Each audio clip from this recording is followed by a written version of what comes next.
He walked into his own diner as a stranger, ordered toast, and heard a whisper that shattered everything he'd built. Tonight, the undercover boss uncovers the truth. The neon sign flickered above the diner, casting a soft red glow across the cracked pavement. Lena's Place, it read, though the L flickered like a heartbeat, threatening to burn out. Inside, the air smelled of coffee and grease, the kind of scent that clung to your clothes and reminded you of home, even if home was a place you'd left behind. The man in the corner booth didn't look like he owned the place. His denim jacket was frayed at the cuffs, his boots scuffed, and the brim of his cap dipped low, hiding half his face. He stirred his coffee slowly, deliberately, like he was measuring time itself. But Isaiah Carter wasn't just any customer. He was the heart and soul of Lena's Place, a diner he'd built from nothing but a dream and his mother's old recipe cards. And tonight, he was here to uncover the truth. Isaiah had started Lena's Place 25 years ago in a run-down strip mall on the edge of town. It was a labor of love, named after his mother, Lena, who'd raised him on stories of resilience and plates of cornbread that could make you forget your troubles. He'd poured everything into this diner, every dollar, every sleepless night, every hope for a better future. It wasn't just a business, it was a promise to his community, a place where anyone could walk in, sit down, and feel like they belonged. But lately, that promise felt broken. For months, Isaiah had been hearing whispers, not the kind you hear over the counter, but the kind that came in hushed emails, scrawled notes in the suggestion box, and tense phone calls from his general manager, Ruth. The staff were struggling. Customers were noticing. Someone mentioned a new shift supervisor, Vincent, who ruled with an iron fist when he thought no one was watching. Others hinted at favoritism, cut hours, and a creeping sense of dread that had settled over the diner like a fog. Isaiah's mother used to say, "You can judge a place by how it treats its quietest workers." Those words echoed in his mind now, urging him to act. So he went undercover. He left his tailored suits in the closet, traded his worn loafers for worn boots, and parked his car 3 blocks away in a lot where no one would notice. He walked into Lena's Place like a stranger, the bell above the door jingling faintly. The diner was half empty, the late-night crowd a mix of truckers, insomniacs, and a couple of college kids nursing milkshakes. No one looked up. No one greeted him. The waitress, a young woman with braids pulled tight and a name tag that read Tasha, was wiping down the counter with a rag that looked as tired as she did. "Evening," Isaiah said, sliding onto a stool at the counter. His voice was low, warm, the kind that invited trust. Tasha glanced up, her eyes heavy with exhaustion. "Evening, sir. Coffee?" "And a side of toast," he said, keeping it simple. Toast was the perfect test. Quick to make, easy to mess up, a window into the diner's rhythm. He watched as Tasha scribbled the order, her hands moving with practiced efficiency, but no joy. She poured his coffee, the dark liquid steaming in a chipped mug, and disappeared into the kitchen. Isaiah leaned back, taking in the scene. The diner's warmth was still there, the checkered floor, the jukebox humming an old Motown tune, but something was off.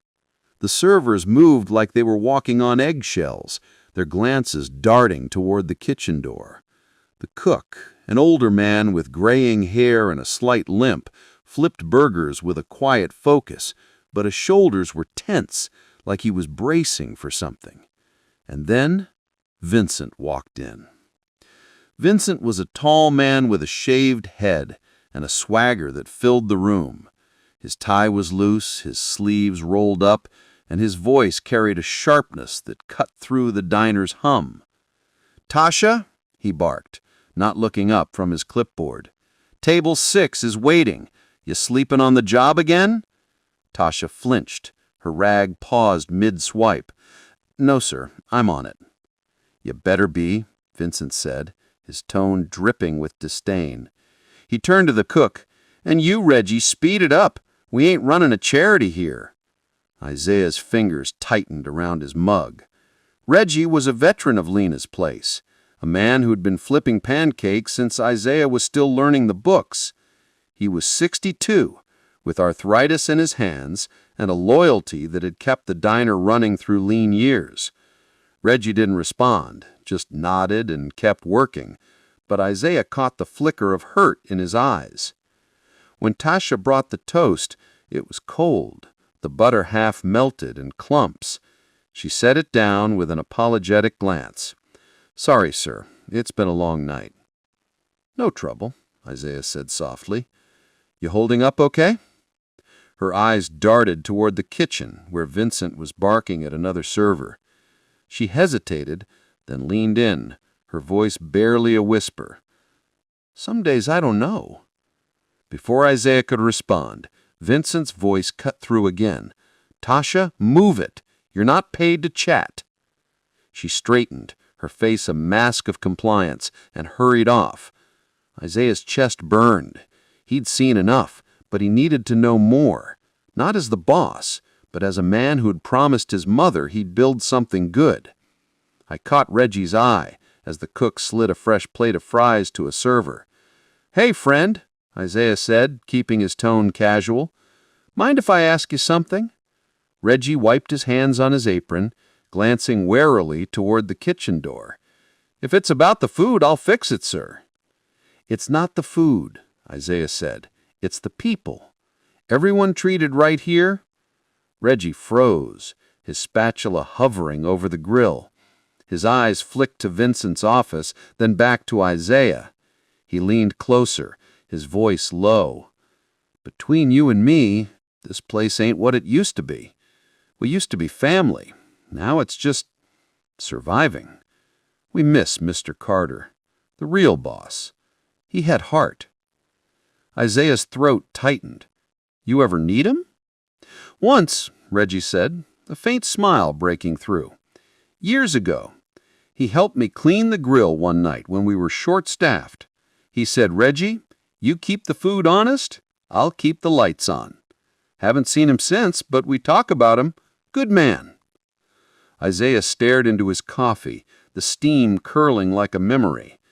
Maybe he's still out there watching. Reggie chuckled, but there was sadness in it. If he is, I hope he sees what's happening. That's when Isaiah heard it, the whisper behind the counter that stopped him cold. It was Tasha, her voice trembling as she spoke to another server. Don't say too much, Reggie. Vincent said anyone talking bad about the diner gets canned. Isaiah's blood ran cold, fired for speaking truth. He set his mug down, left a crumpled 20 on the counter, and walked out into the night, his cat pulled low. But this wasn't the end. The next morning, the diner was abuzz before the sun even rose.